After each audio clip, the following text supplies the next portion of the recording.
예, 오늘 우리에게 주실 하나님 말씀은 누가복음 1장 17절 한 절만 읽겠습니다. 지난주에 이제 그 5절부터 25절까지는 내용상 다 연결되어 있는 거기 때문에 이제 다 하나로 하고 전체적인 이제 윤곽을 잡아놓고 요 안 가운데서 일일이 다 다루고 싶자면 너무 시간이 오래 걸릴 때 몇 가지 이제 특징 있는 것만 이제 뽑아가지고 이제 진행하도록 하겠습니다. 그게 이제 오늘 17절 말씀입니다. 지난주에 말씀을 드렸듯이 지금 누가복음 서두에서 또 얘기했었고, 이게 역사적 어떤 신화가 아니라 지금 내가 쓰고 있는 걸 신화가 아니라 역사적 사실에 근거해서 쓰고 있다는 걸 강조했다고 했습니다. 그런 차원에서 세례 요한의 출생 기사가 나왔다고 했습니다. 일반적으로 신화라고 하는 거는 어느 날 박혁거사 아래서 깨가지고 뚝 떨어져 나왔다. 뜬금없이 갑자기 나와요. 신화의 특징이 그렇거든요. 근데 육화 원칙, 역사적인 근원을 따라서 누가가 이렇게 구약 성경에 누가 예언돼 있었고 그 예언을 따라 누가 왔다. 그 뒤에 누가 온다. 이런 역사적인 사실의 기술에서 해온 것은 누가복음이 처음에 말했듯이 역사적 사실, 사료로서 그걸 갖추기 위해서 세례 요한의 탄생을 굉장히 자세하게 기록을 했습니다. 근데 이제 오늘 그 가운데서 조금 더 이제 이렇게 들어가가지고 지금 뭐라고 말하냐면 17절에 엘리야의 심령과 능력으로 주 앞에 먼저 와서 이 얘기를 해요. 이게 왜 그러냐면은 지금도 그렇지만은 고대 사람들은 예언에 대한 관심이 많았어요. 사람이 동서고금을 만나는 것과 똑같아요. 오늘날도 사람들이 노스트라다무스의 예언, 또 성도들도 요한계시록 좀 강해해 주세요 이런 거 자주 하잖아요.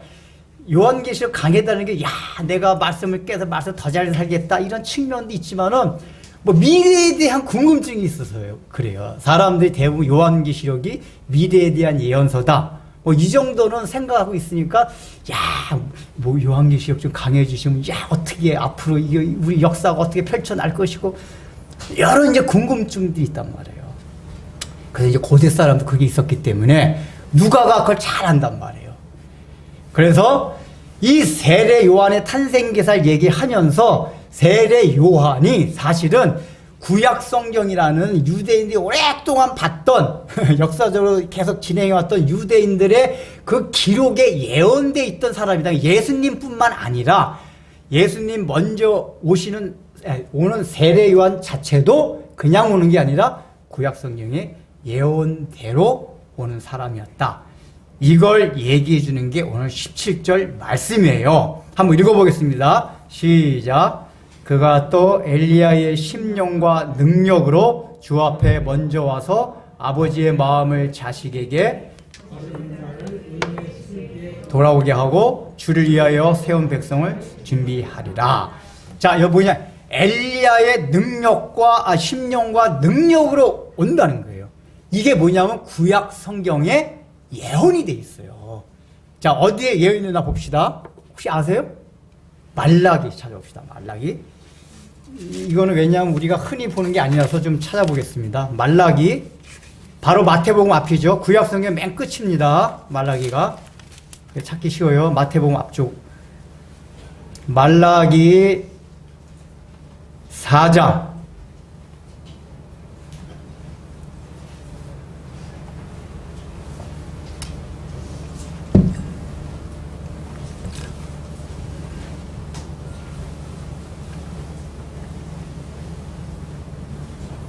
5절 6절입니다. 말라기 4장 5절 6절 다 찾으셨나요? 자, 같이 읽겠습니다. 시작. 보라, 여호와의 크고 두려운 날이 이르기 전에 내가 선지자 엘리야를 너희에게 보내리니 그가 아버지의 마음을 자녀에게로 돌이키게 하고 자녀들의 마음을 그들의 아버지에게로 돌이키게 하리라. 돌이키지 아니하면 두렵건대 내가 와서 그 저주로 그 땅을 칠까 하노라 하시니라. 자, 여기 있는 내용이 누가복음 1장 17절에 있죠. 그러니까 이 얘기는 뭐냐면은 지금 누가는 여기 엘리야를 보낸다 그랬어요. 일단은 크고 두려운 날이 이르기 전에 엘리야를 보낸다고 했어요. 그래서 엘리야 보낸다는 거는 구약성경에 예언이 돼 있죠. 근데 지금 누가복음 1장 17절에서는 그 엘리야가 왔다 이거예요. 그러니까 누가가 말하는 건 뭐죠? 세례 요한이 엘리야다 그 얘기예요. 그럼 우리는 왜 세례 요한이 엘리야냐? 라는 의문을 가질 수가 있어요. 그 왜 세례 요한이 엘리야인지를 얘기하겠습니다. 그거 하기 전에 말라기에서 이 한 말씀의 배경을 좀 알아야 돼요. 이 말라기가 이제 구약 성경 마지막이잖아요. 이때가 이제 어느 때냐면은 이스라엘 백성들이 바벨론 포로로 끌려갔었어요. 바벨론 포로로 끌려갔다가 예레미야 선지자한테 그때도 예언한 대로 70년 후에 실제적으로 이스라엘 백성들이 페르시아 고레스 왕에 의해 가지고 다시 귀환을 합니다. 그때 이스라엘 백성이 굉장히 기뻐했어요. 역시 하나님은 신실하셨구나. 원래 이스라엘 백성이 그걸 몰랐는데 예레미야서를 읽다 보니까 70년 뒤에 그걸 다니엘이 깨달았잖아요. 70년 뒤에 포로에서 다시 귀환한다는 내용이 예언서에 있었어요. 그걸 보고 다니엘도 보고 많은 이스라엘 백성이 보고 이게 있다. 그래서 그때부터 이스라엘 백성이 기도하기 시작한 거예요. 70년 뒤에 주님께서 약속하셨으니까 귀환되게 하옵소서. 근데 실제로 70년 뒤에 고레스 왕의 칙령에 의해서 다시 예루살렘으로 복귀를 합니다. 이때 이스라엘 백성이 너무 기뻤어요. 야, 하나님의 신실하신가 은혜 때문에. 그래서 성전 짓고 막 해요.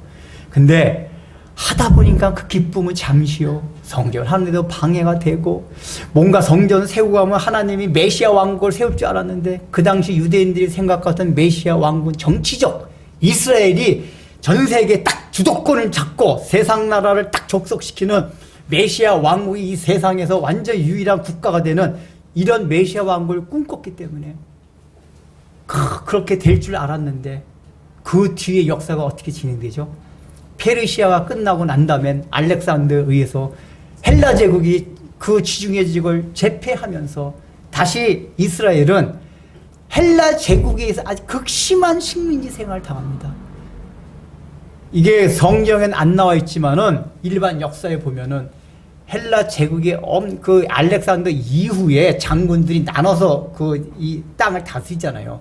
근데 팔레스타인을 다스렸던 그 사람이 얼마나 잔인한지 모든 거기 있는 땅들을 헬라화 시키려고 유대인들 이 녀석 유대교 종교가 너무 강해. 그 헬라 문화에 막 완전히 그거 시키려고 막 유대인들이 제일 싫어하는 돼지의 피를 잡아가지고 그 피를 가지고 예루살렘 성전 제단에다 뿌리고 이건 유대인들한테는 그냥 치욕 정도가 아니라 거의 죽음에 해당되는 그거 있었어요. 돼지도 그렇고 성전 지성소에다가 돼지의 피를 뿌리고 그런 짓거리들을 했어요. 저기가 로마는 그래도 이게 관용 정책을 베풀어 가지고 그 식민지 자체 속국의 이 종교들을 인정을 해줬거든요. 근데 그때 팔레스타인의 그 알렉산더 그 후계자 중에 하나는 무자비하게 이렇게 했었습니다. 이런 일들을 겪으면서 이스라엘 백성들이 실망과 낙담이 너무 커졌어요. 어떻게 하나님이 살아계신다면 이럴 수가 있느냐? 바벨론 포로에서 끝나서 우리가 뭔가 흥왕할 줄 알았는데 이게 뭐냐? 그래서 실망하고 낙담하고 이제 성전 짓다가 그것도 후지부지 되고 예배 생활도 잘 안 하고 완전히 세속화돼서 우상을 섬기면서 살아갔어요. 그래서 포로 기한 끝나고 난 다음에도 많은 선지자들이 얘들아 제발 정신 좀 차리고 회의를 해라. 각성 좀 해라. 라고 그냥 막 선지자들이 계속 얘기를 했는데도 불구하고 모든 종교 지도자들과 백성들이 그 말에 귀를 기울이지 않았어요. 그러나 종교성은 있어서 형식적으로는 예배도 드리고 다 했는데 마음은 하나님에게서 떠났어요. 왜요? 우리가 우리 조상 때부터 믿던 하나님이 우리에게 해준 게 뭐가 있느냐 그 얘기예요. 우리 삶도 그렇잖아요. 하나님이 살아계신다면서 전능하시다면서 네, 여러분 돈 10만 원, 20만 원 당장 필요할 때 기도하면 나옵니까? 안 나와요. 차라리 내 친한 돈 있는 친구한테 아발이 뭐지? 이렇게 막 알랑알랑 그 알랑알랑 해야지 20만 원이 나오지 기도한다고 안 나와요. 내가 믿는 하나님이 나보다 나의 친한 친구보다도 못하단 말이에요. 재벌보다 나의 직장에서 생사권을 여탈권을 진 사람이 우리 회사 사장이에요. 하나님이세요? 사장이죠. 우리의 현실을 보면 그게 얼마나 많은지 몰라요. 이게 현실. 여러분 구약이나 신약에 똑같아요. 구약 때도 현실 상 가운데 보면 하나님의 역사 능력이 도무지 나타나지 않는 것 같단 말이에요.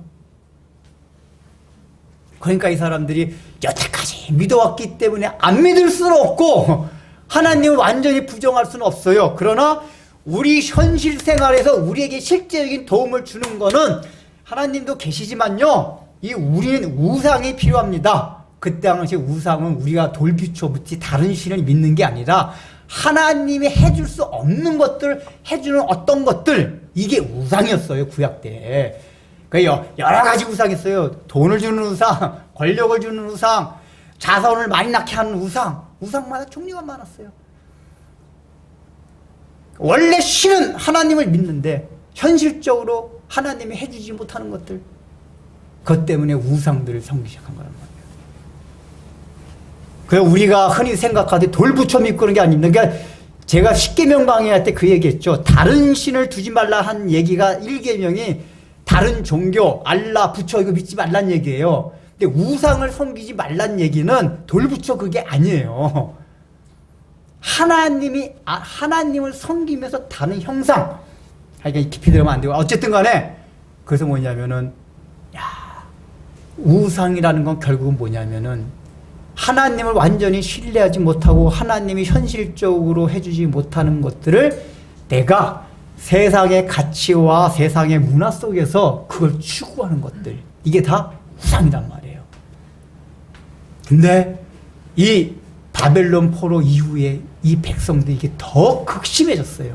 솔로몬 왕 때부터 우상을 막 많이 섬기기 시작했는데 이때가 더 극심해졌어요. 왜요? 희망이 안 보인단 말이에요. 생각해봐요. 유대인들이 제일 정점이 있었던 게 헬라 사람들이 성전에, 거룩한 성전에 들어서 짓밟고 돼지피를 거기 뿌렸다. 이거는 하나님이 정말 살아계시는가? 제가 아마 그 유대인이었어도 하나님 의심했을 것 같아요. 다른 거, 나한테 돈을 주는 건, 그건 몰라도, 아니, 성전에 어떻게 이방인들이 와서 짓밟아 놓고 있나. 그래서 유대인들이 매일 신앙이 다 떨어졌어요. 형식적으로 하기 시작했어요. 그게 끝판이 말랑시대 있다란 말이에요. 그 말랑시대 때 이스라엘 백성들 죄악을 하나님이 계속 열거해요. 그러니까 1장을 보면은 이런 가운데도 시작하기 전에 내가 너희들을 얼마나 사랑하는 줄 아느냐라고 운을 띄워요. 그리고 나서 2장 3장에서 이스라엘 백성의 죄악을 열거합니다. 그러면서 마지막 4장의 이 내용이 뭐냐, 죄악을 열거하고 나서 너희가 회개하지 않으면 보라 여호와의 크고 두려운 날이 이른다. 그게 뭐죠? 하나님의 심판이에요. 그러니까 이 얘기는 우리가 죄악들을 회개하지 않으면 심판당한다. 그게 크고 두려운 날입니다. 그런데 그렇게 두려운 날이 이르기 전에, 심판 날이 이르기 전에 내가 엘리야를 너희에게 보낸다 하고서 그 아버지의 마음을 자녀에게 쭉 얘기한단 말이에요. 적어도 엘리야가 와서 뭐 한다는 얘기예요? 회개하는 운동을 일으키게 한다, 그 얘기예요.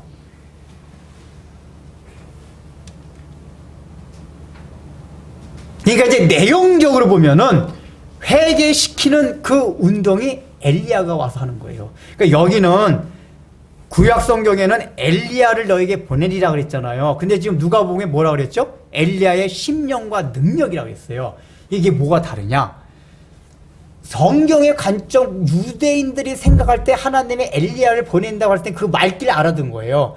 만약에 동양인들한테 엘리야를 보낸다고 하면 어떻게 생각했을까요? 환생. 엘리야가 환생해서 우리에게 나타날 것이라고 생각했을 거예요. 그래, 유대인들은 사고방식이 환생이라는 개념이 없어요. 왜냐? 구약 성경을 믿어왔기 때문에. 우리한테 줬다면 엘리야가 환생한대라고 해석했겠지만 엘리야를 보낸다고 했으니까 엘리야와 같은 사역과 엘리야와 같은 능력, 엘리야와 같은 일을 하는 사람이 우리에게 나타난다 라고 이미 유대인들은 알고 있었단 말이에요. 구약 성경을 받는 유대인들은. 그래서 누가는 그 유대인들의 관점에서 누가복음을 기록한 거예요. 엘리야의 능력과 심령을 가지고 오신다, 그 얘기예요. 자, 그러면은 이 내용을 살펴보기 전에 일단은 우리가 아까 들었던 의문, 왜 세례 요한이 엘리야일까? 이걸 먼저 표면적인 데서 찾아보기로 하겠습니다. 자, 여러분들 저기 일단 그거 하기 전에 공간복음서 보면 세례 요한의 겉모습이 외형적인 모습을 묘사합니다. 그게 뭐라고 나왔죠? 그가 광야에서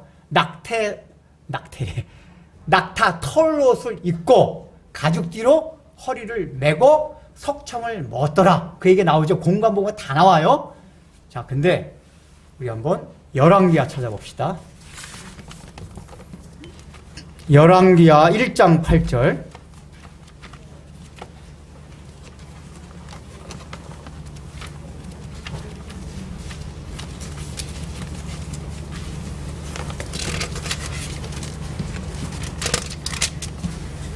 열왕기하 1장 8절. 우리가 흔히 볼 수 없는 구절이기 때문에 일일이 제가 찾아보는 겁니다. 좀 귀찮아도. 열왕기하 1장 8절.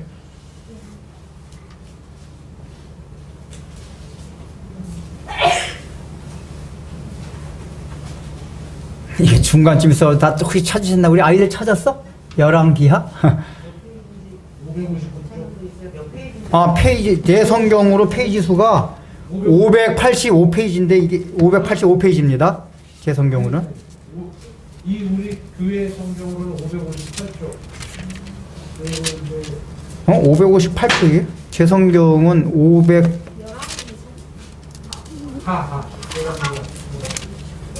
아, 559쪽이네. 네, 559쪽입니다. 열왕기하 559쪽. 찾았어요. 네, 이러면서 우리 성경도 어디에 있나 뭐 해가는 거죠, 뭐. 자, 다 찾으셨죠? 자, 열왕기하 1장 8절 같이 읽겠습니다. 시작. 그들이 그에게 대답하되 허리에 가죽들을 띄었더이다 하니 왕이 이르되 그는 디셋 사람 엘리야로다. 자, 여기 지금 일단 표면상 보면 모르죠? 그는 털이 여기서 털을 할 때 여러분 가로치고 1 있죠? 성경에. 그걸 관주라 그래요. 그 1 밑에 거기에 대한 설명이 나와요. 1 뭐라고 나왔습니까? 성경 그 맨 밑에 보세요. 1번 가로 털, 가로 1번 뭐라고 돼 있죠? 털옷 입으로 돼 있죠. 가로 털이 아니라. 그래서 이게 이제 관주가 뭐냐면은 원래 원본상 이렇게 돼 있는데 이런 식으로 번역을 많이 해서 이렇게 해놨다 그 얘기예요. 이제 이렇게 해놓은 것들이. 그러니까 원래는 어떻게 돼 있었다? 털옷 입은 사람인데 그거란 말이에요. 예. 털로 입은 사람인데 허리에 가죽들 띄었더이다. 자, 이 모습이 어느 모습이죠? 세대 요한의 모습이고 엘리야라고 나와요. 이제 이게 어느 때 상황이냐면은 이제 북이스라엘의 아하 왕 때 엘리야가 같이 사역을 했는데 엘리야 때 아하 왕이 죽고 나서 그의 아들 아하시야가 됩니다. 아하시야가 아합보다 더 우상을 섬겨요. 그러다 하나님을 칩니다. 그래서 그 치니까 막 병에 들어갔어요. 병에 들어가니까 이 아하시야 왕이 그 신하들한테 시켜. 야, 저 지금 내가 이렇게 병중에 있는데 저 에글론 신 바벨 세부한테 바알 세불이 아니라 바알 세부에게 가서 나의 처지를 아뢰고 점 좀 쳐라. 나의 미래가 어떻게 될까 좀 알아봐라. 이렇게 보냅니다. 이렇게 보니까 하나님이 그걸 알고 엘리야한테 다시 명령해. 야, 지금 아하시야가 저러고 있으니까 너가 아하시야 신하들을 만나서 그 아하시야 왕이 죽는다라고 전해라. 이렇게 얘기를 해요. 그 신하들이 가가지고 저희가 아직까지 가다가 그 에글론 그 우상 그 바알 세부한테 가다가 어떤 사람을 만나가지고 하나님의 선지라고 하는 사람을 만나가지고 얘기를 들었는데요. 당신이 죽는데요. 이 얘기했어요. 그 누구야? 알아와라! 그래서 이 신하들이 다시 가서 알아보니까 그 사람이 엘리야더이다 라고 이제 대답하는 거예요, 이 사람이. 근데 나중에 이제 잡으러 막 죽이러 쫓아 보냅니다, 왕이. 근데 요때 여기 털옷을 입은 사람인데 허리에 가죽들이 띄었다. 이게 표현되고 세례 요한도 그렇게 표현돼 있잖아요. 이게 뭘 의미하느냐? 왜 똑같이 그렇게 입었을까요? 성경에서 늘 우리가 창세기부터 보면은 도시 문명과 대조할 때 광야가 나옵니다. 도시 문명이란 건 뭐죠? 인간이 세운 문명이에요. 도시라는 게 성경에서 말할 때. 근데 그거에 반대되는 개념이 광야예요. 광야는 뭐냐면 인간이 거주하지 아니하는 하나님의 은혜가 있어야만 살아갈 수 있는 곳, 그게 광야예요. 그래서 이 선지자들이 이게 뭐냐면 털옷을 입고 허리에 가죽들을 띈다는 얘기가 뭐냐면 광야의 생활상을 광야에서 생활하기 위해서는 이렇게 입어야 된단 말이에요. 이게 광야에서 삶을 살아가고 있는 사람이다, 그 얘기예요. 근데 이게 왜 중요하냐? 선지자들은 인간이 세운 도시 문명, 문화, 가치관 거기에 젖어든 사람이 안 된다 그 얘기예요. 이 얘기를 반증해 주는 게 하나 더 있습니다. 스가랴서 요거까지만 찾겠습니다. 스가랴서는 뒤편입니다. 스가랴서 13장 4절 이거 하나까지만 찾고 이게 다 흔한 구절이 아니어서 일부러 찾아봅니다. 스가랴서 13장 4절 제가 가진 성경 페이지로는 1324페이지입니다. 1324쪽 1324쪽이요.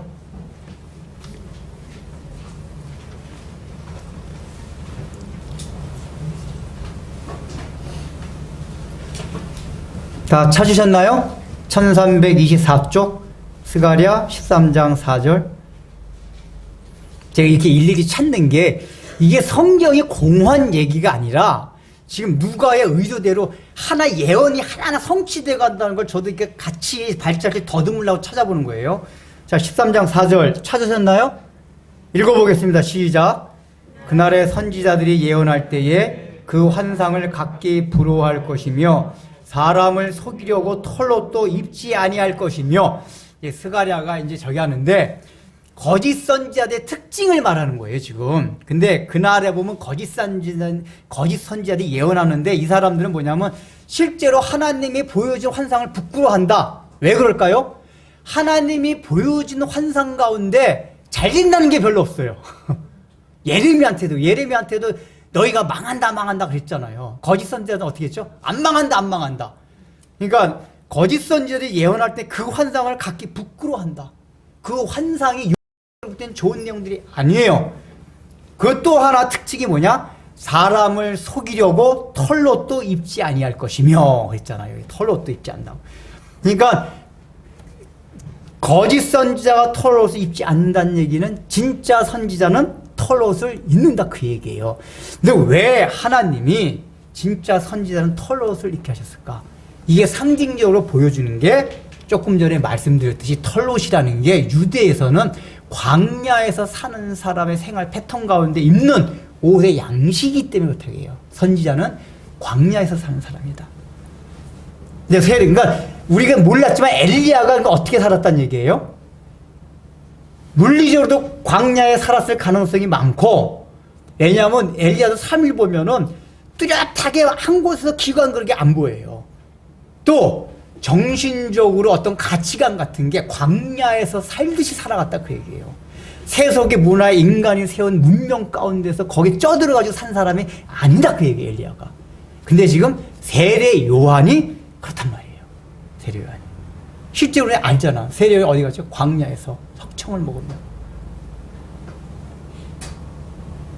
그래서 요것만 봐도 일단 표면적 이스라엘 백성을 구약성경을 잘 알기 때문에 이게 구약성경에 예언된 엘리야가 이제 세례 요한이구나 1차적으로 표면적으로 딱 인지가 돼요. 두 번째 내용적으로 엘리야의 능력과 심령을 가지고 온다 그랬잖아요. 그럼 엘리야의 능력과 심령이 뭘까요? 우리는 이제 엘리야를 생각하면 어떻게 생각하냐? 구약의 선지자들 가운데서 가장 능력이 많은 사람. 왜냐하면 엘리야는 초자연적인 기적을 많이 일으켰어요. 우리가 알아야 될 게 우리는 막 선지자들 하면 엄청나게 초자연적인 기적을 많이 일으켰을 것으로 생각을 해요. 그러나 성경을 읽어보면 의외로 선지자들이 기적을 일으킨 적이 거의 없어요. 그것뿐만 아니라 성경에 초자연 역사가 있는데 실제로 보면 그게 몇천 년 동안 기록되어서 그런 거지 초자연적을 일으킨 횟수가 의외로 많지가 않아요. 하나님이 어디 특별한 경우만 초자연적인 역사를 일으킵니다.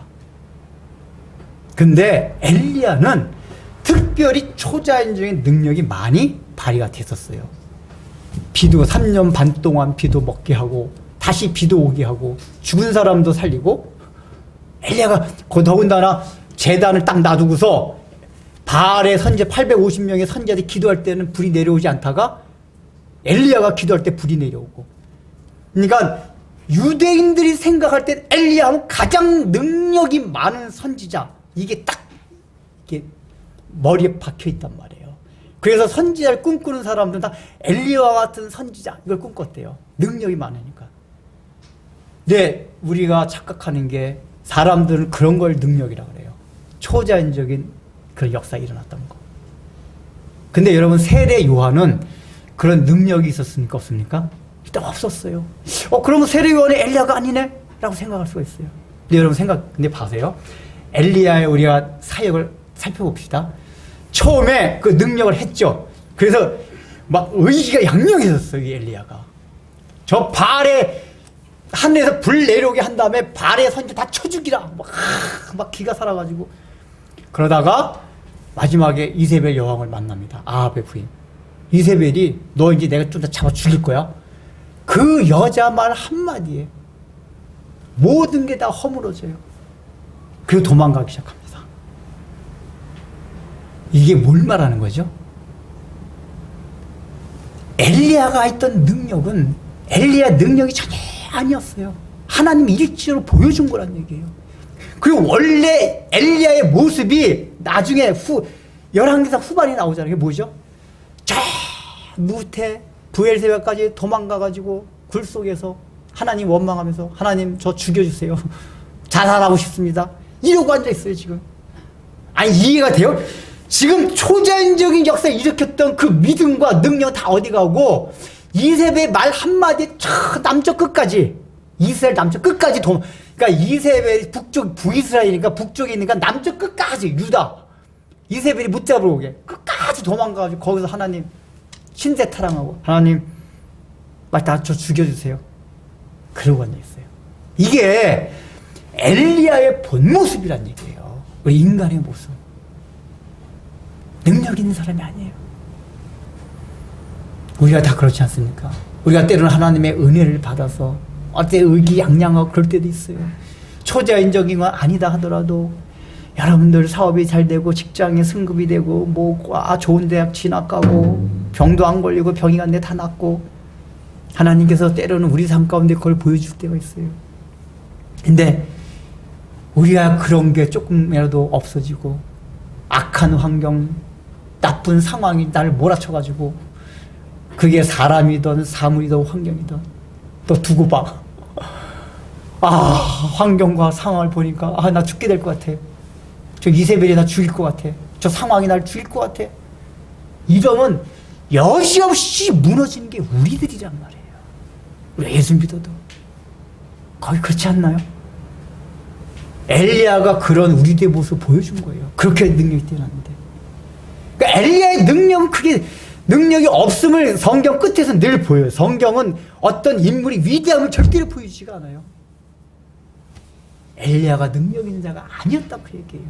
하찮아. 근데 거기서 능력이 뭔지를 아세요?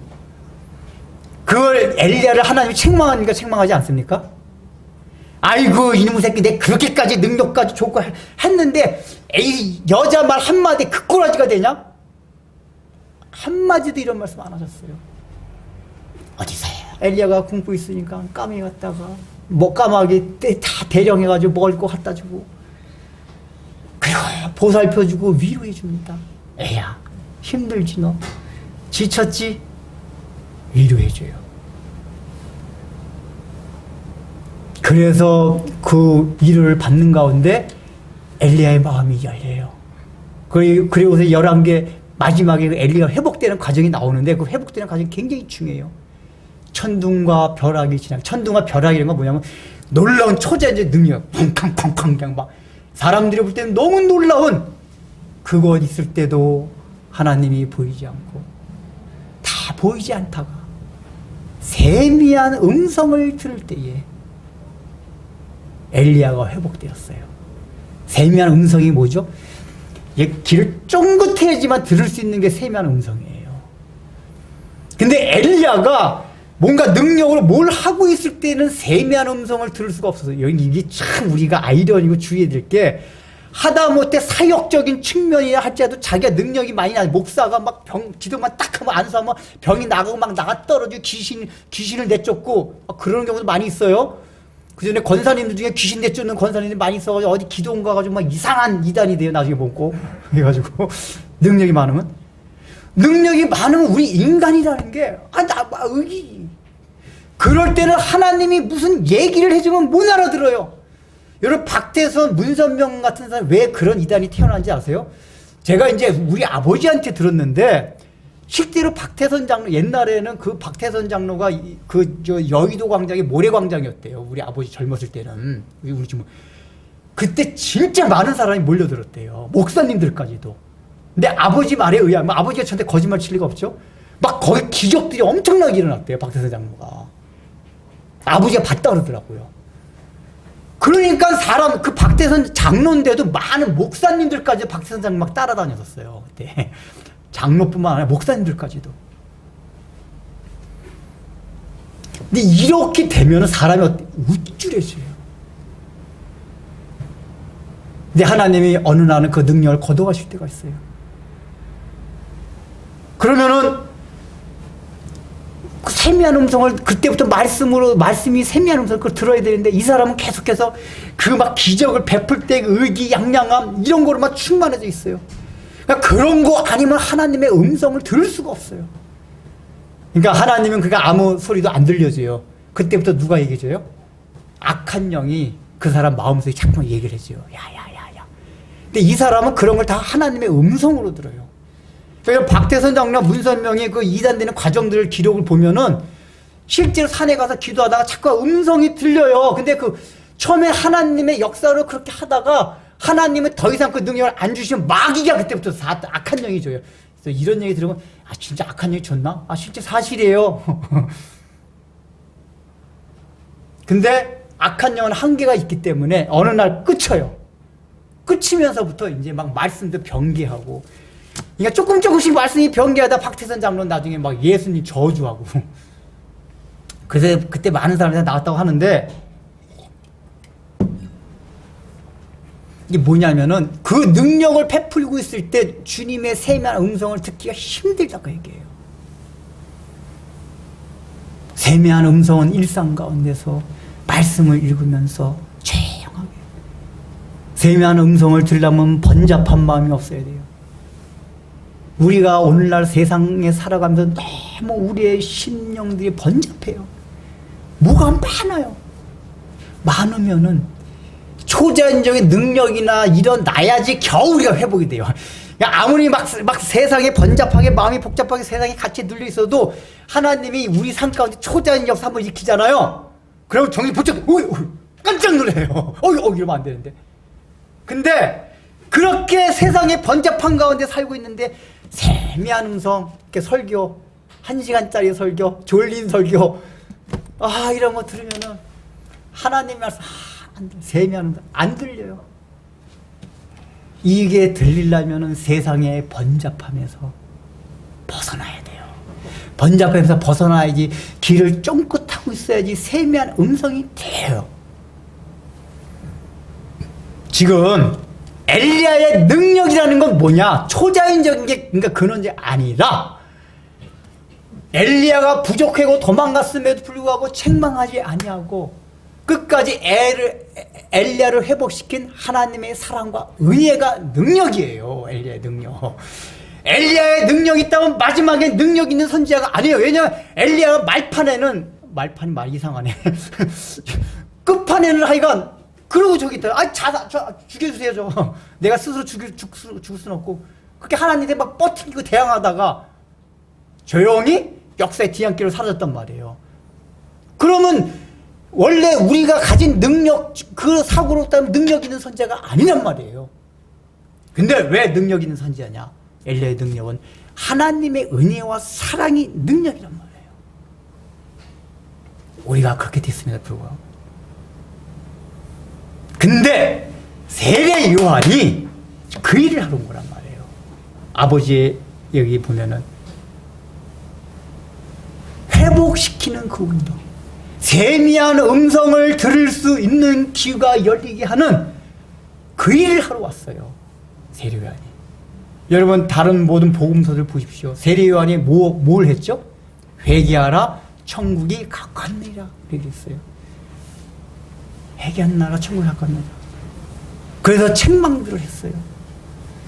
근데 그게 목적이었습니까? 우리 마태복음 할 때 했어요. 세례 요한은 뭐냐? 그들로 하여금 자기가 죄인임을 자각하도록 이 독사의 자식들아, 특히 바리새인들 보고 독사의 자식들아, 이 세례 요한이 많이 그랬어요. 왜 그렇죠? 바리새인들은 나름대로 자기들은 의이고 깨끗하다고 유난히 많이 생각하고 있었기 때문에 이 독사의 자식들아 그렇게 했습니다.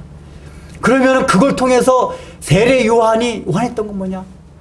너희들 의인이 아니야, 죄인이야. 너희 꼬라지를 봐라, 스스로 깨달아봐, 너의 정체성 좀 알아라. 제가 누누이 강조하는 거지만은 우리는 그냥 병원에 안 가면 자기가 무슨 병이 걸렸는지 몰라요. 그래서 병원 가서 엑스레이 찍어봐요. 엑스레이 찍어도 안 나오는 것들이 있어요. 그건 CT를 찍어요. CT를 찍어도 안 찍는 건 마지막에 MRI를 찍으면은 엘스에서 안 나왔던 게 다 나와요. 그게 말씀드렸죠. 교회 가보니까 그래도 야, 우리 인간은 다 죄인이다 그러더라. 우린 죄인이래. 그 엑스레이 찍은 정도예요. 우린 죄인이래. 근데 거기에 대한 깊은 내가 정말 깊은 죄인이라는 인격적 고백이 안 나와요. 예? 그런 고백이 나오는 건 쉽지. 내가 사람을 죽였어, 뭐 죽인 정도나 돼야지. 내가 죄가 많은 인생이구나. 이게 나오지. 그 CT를 드려야 CT를. 야, 하나님이 그런 정도가 죄가 아니다. 너희들 주일이 도덕적으로는 죄가 아니에요. 너희들 주일 성수 안 하고 하나님 말씀 나만 읽지 않고 그런 것도 죄다. 그러면 내가 요리 도덕적으로 모르지만 이런 것도 죄구나. 이런 것까지 하고 있는 사람들은 죄인이라는 인식이 안 들어요. 여기서 이제 MRI, 우리 교회는 MRI를 제가 잘 들이댑니다. 여러분, 죄가 뭡니까? 자존심이 다 죄입니다. 여러분, 자존심이 죄란 얘기 별로 안 하잖아요, 교회에서도. 너니 자존심도 없어가지고 이놈 새끼 이러잖아요, 우리가. 좋게 여겨요. 제가 그걸 얼마나 강조했어요. 인간의 자존심. 그래서 누가 자기한테 비난하는 걸 얘기할 때 상처를 받는 것 자체가 우리의 죄성이 커서 그런 거라고 늘 말했잖아요. 실증 내는 거 이게 다 죄성이라고 했잖아요.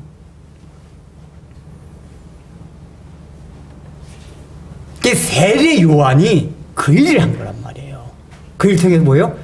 실제적으로는 자각을 시키는 하나님 정말 내가 존재론적으로 하나님 앞에 내가 죄입니다. 어찌하겠습니까? 이거 뭐예요? 그때 예수 그리스도의 십자가의 복음이 딱 들어가면 아멘! 저 십자가의 은혜가 필요합니다. 그러니까 정말 자기가 죄인한 자각이 생기면은 십자가 복음에 대한 간절함이 생겨요. 하나님, 저는 너무나도 부족한 자입니다. 형편없는 자입니다. 그래 받아들여요. 세례 요한이 그것을 깨닫게 하는 거였단 말이에요. 그런데 그게 뭐냐면 세미한 음성을 들을 수 있는, 왜냐 예수님이 오셔가지고 말씀을 계속 가르치셨단 말이에요. 그 세미한 음성을 들을 수 있는 귀가 열리게 하는 자기를 자각해서 그 일을 세례 요한이 했어요. 그러니까 세례 요한은 아무 기적도 베푸지 않았지만은 많은 원래 세례 요한의 제자들이 다 예수님의 제자가 됐어요, 나중에. 그러니까 세례 요한은 구원을 준 건 아닌데 예수님한테 갈 수 있도록 정지 작업을 사실은 다 한 거예요, 세례 요한이. 이게 바로 엘리야가 와서 했던 일들. 엘리야도 실제적으로 뭐냐면은 아합 왕 때 가가지고 그 당시 죄악들을 용감하게 지적을 했어요. 그러니까 이 엘리야의 능력과 심령과 또 뭐 하나가 있냐면은 아합 왕이 그 당시에 굉장히 강대한 왕이었습니다. 그러니까 이 아합 왕이 어떤 때냐면은 아합의 아버지가 오므리고 아합의 아들이 아시아입니다. 근데 이스라엘 역사가 다른 데는 세상 역사에 안 나오는데 오므리 왕가만은 세상 역사에 나와요. 왜냐 워낙 강력했기 때문에. 그러니까 아합 왕 때는 그 반쪽 쪼개진 북이스라엘 하나만 가지고도 옆에 나라들을 복속시켰어요. 조공을 받은 때가 아합 왕 때였어요. 굉장히 강성해졌던 때였어요. 근데 영적으로 완전히 타락했고, 근데 그런 왕한테 가가지고 당신 우상을 빨리 다 처리하라. 이세벨 내쫓아라. 이런 말을 할 수 있는 사람이 없어요. 근데 엘리야가 그 얘기를 한 거예요. 이 얘기는 뭐죠? 각성시키기 위해서 그 우상 숭배로 타락해가는 북이스라엘의 모습을 보고 엘리야가 견딜 수가 없어서 세리야도 똑같아요. 근데도 깨닫지 못하고 있어요. 아우방들이 깨닫게 하기 위해서 당신 정신 좀 차려라. 이 독사의 자식아. 그 죽음을 각오하는 거 아니에요. 세례요한도 죽음을 각오하고 한 거예요.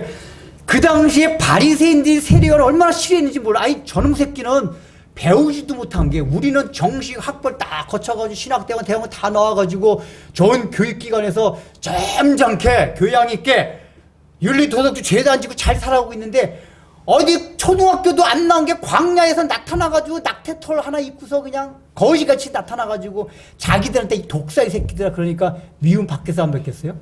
미움 받죠. 바리새인이 얼마나 싫어했는데요. 저 꼴 같지도 않은 게. 근데 그걸 각오하고 결국은 헤로드 왕한테 죽임 당하잖아요.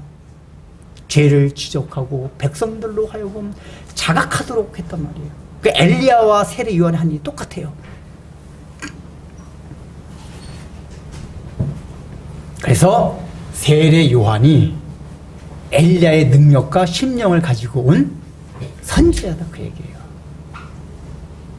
그러면 이제 적용을 합시다. 바로 오늘날 우리 뭘 적용할 것이냐?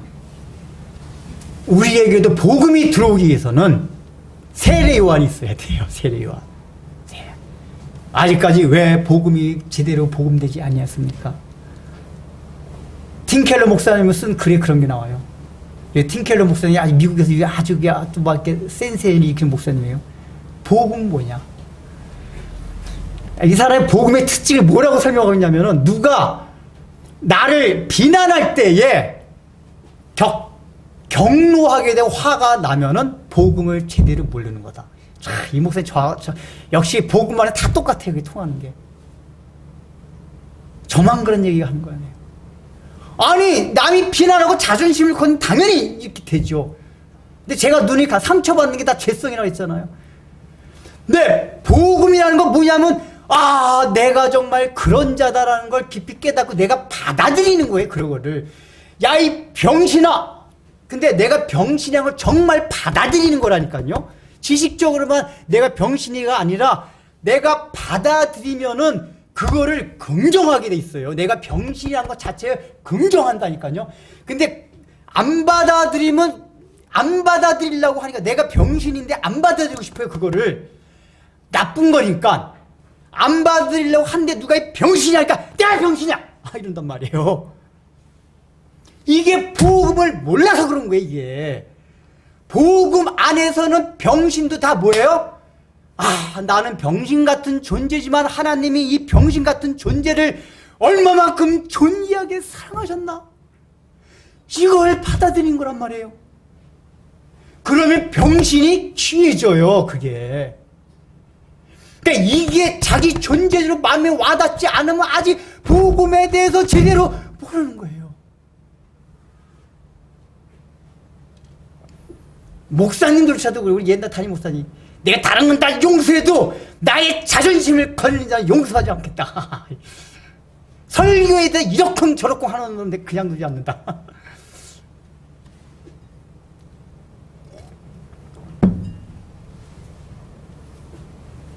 그럼 봐봐요. 실제로 우리가 살아가면서, 아 목사님 이게 말이 됩니까? 인간이란 게 자존심이나 다 그렇죠. 그게 무슨 얘기죠? 그런 걸 통해서 우리 자신이 사람을 죽인 것만큼 내가 형편없는 죄인이구나 하는 걸 자각을 해야 된다고. 사람을 죽여야만 큰 죄인이 아니에요. 상처받으면 사람 죽인 거나 똑같은 죄인이라고 얘기해요. 우리가 예를 들어 봅시다. 사람을 몇 명 죽였어요. 야, 내가 이거 용서받을 수 있을까? 근데 어느 날 복음이 들어와서 십자가의 복음으로 예수님을 구주로 영접하면 그 죄가 다 용서함 받는데, 그럴 때 그 소식이 얼마나 기쁜 소식이 되겠어요. 근데 이게 내가 죽을 죄라고 생각 안 하기 때문에, 아니 아까 용서해 주는 거 없다, 죽을 죄로 생각 안 해서 그래요. 이게. 근데 하나님이 사랑이 많으셔서 그런 것 뿐이지 그 죄 자체는 다 죽을 죄들이에요. 상처받는 데, 자존심 상하는 데나, 사람 살인하는 데나, 이게 얼마나 제가 강조를 많이 했어요. 그러면은, 제가 세례 요한의 역할을 한 거예요. 저는 또 다른 사람한테 세례 요한 역할 봐서 하는 거고. 하나님, 저거 해주세요. 그러면서 또 한 가지 뭐냐? 이 시간이 없어. 세미한 음성을 들을 수가 있어야 돼요. 세미한 음성. 세미한 음성을 들으려면 어떻게 되죠? 아까 엘리야가 능력이 그랬잖아. 하나님의 사랑과 은혜를 깨닫는 거라 그랬는데, 이게 왜 안 깨달아지냐? 마음 안에 든 게 너무 많아요. 세속적 가치가. 세속적 가치가 꽉 차 있으면 하나님의 음성이 전혀 들리지 않습니다. 시간 강에서 다 말을 못하겠고, 아까 처음에 우상숭배가 그러고 그랬죠. 세속적 가치를 사랑하는 게 우상숭배예요. 근데 오늘날 우리 한국교회 모습을 보십시오. 보수적인 기독교들, 보수적인 기독교는 그래서 성경을 믿는다고 하는 기독교예요. 근데 말라기 시대 때도 그렇고 엘리야 시대 때도 그렇고 종교적인 외형은 다 있었어요. 열심히 제사도 지내고 11조도 드리고 다 했어요. 근데 다 형식적이었어요. 하나님을 사랑함이 없이. 왜냐? 사랑하는 건 우상이 갖다 주는 것들. 근데 계속해서 하나님은 우상 숭배를 하지 말라고 계속 강조해요. 그걸 위해서는 세미한 음성을 들어야 되는데 세상에 번잡한 것들 다 내려놔야 돼요. 여러분들 각자 삶 가운데서 말씀을 읽으면서 설교를 들으면서 자각하는 것도 있습니까? 그게 없다는 얘기는 우리 마음속에 너무나도 분주하고 번잡한 것들이 많아서 그래요. 그럼 아무리 설교를 해도 자각하지 못해요. 그냥 그 설교가 그 설교가 보다, 이 말씀이 그냥 그게 그건가 보다. 이걸로 끝나요. 세미한, 이게 다 세미한 음성들이에요. 세미한.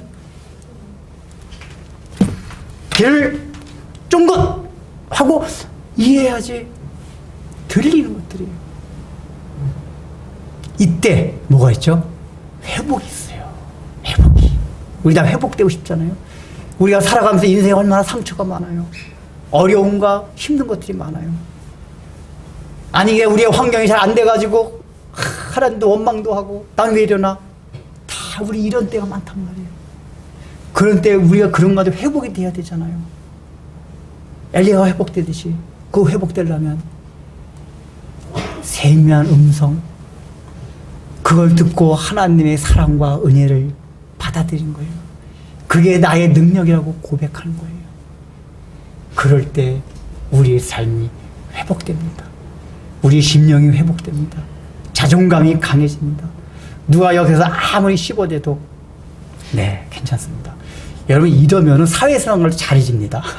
인간관계 얼마나 좋아지는지 몰라요. 이러면은 뭐 누가 무슨 일 괜찮아. 괜찮아. 사회적으로도 성공해요. 사실 그게 우리는 맨날 사회적 성공에 눈 부릅뜨지만은 회복되면은 영적으로 회복되면 육신의 삶도 사실은 잘 돼요.